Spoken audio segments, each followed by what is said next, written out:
Okay, in this tutorial I'm going to be talking about a very basic tool, the crop tool. And it can be found over in your toolbar, and it looks like two overlapping brackets.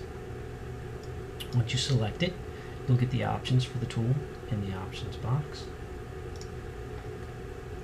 So let me quickly talk about some of the options up here in the option box. The very first option allows you to tell Photoshop how you want the tool to work. Unconstrained means that you can shape the box for your image any way you like. Original ratio will keep the same aspect ratio as the original image. And then you have some pre-selected sizes. And then right next door you can put in a particular size if you want. Like if you want 5x7 or an 8x10, you can type those numbers in, and it will constrain the box size to those proportions. This just allows you to flip those two numbers. Straighten tool I'll get back to in a minute. The view, this is a nice new option in the crop tool that allows you to view an overlay on top of your image to help you with composition and cropping. So you have several options in here, but rule of thirds is a good one, so we'll stick with that. And then under the little gear here, you have other tool options. You can go back to classic mode, which basically takes the crop tool back to earlier version of the way it worked. Frankly, some of these new options are better, so let's keep it off for now.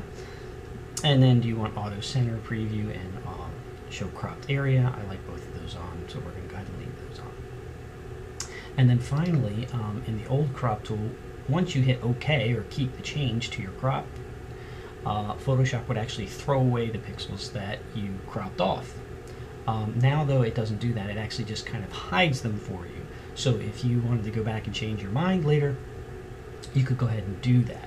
So I'm going to go ahead and leave that off, but if you did want it to actually throw away that information, then you would go ahead and check that off. So let's come down here and want to see how it works. I can grab the corners, and as soon as I do, you'll see that that overlay I was talking about shows up. So rule of thirds, of course, says that anywhere these lines intersect is where you want a key piece of information happening in your photograph. So if we go back to the full photo, we kind of have it going on, but it could be better. So I'm going to go ahead and bring in the edges of this photograph and actually switch it over to a horizontal. Now ideally, of course, I would have shot this as a horizontal, but since I didn't, we'll see if we can make this a little better. So by making that crop, now you can see my intersection points in the rule of thirds guide here are where the action is happening in my photograph. So I've hopefully made the photograph better by making that crop. I could also come outside, and if you see, if I hover my cursor outside a corner, I get a double arrow with a curved line in between. That allows me to rotate the image under the crop. Now I don't need to rotate this one,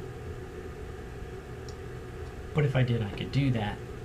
And then I also have a straighten tool up top here, which if you have a crooked horizon line and you wanted to straighten that, then you could drag along that horizon line and Photoshop will rotate the image for you.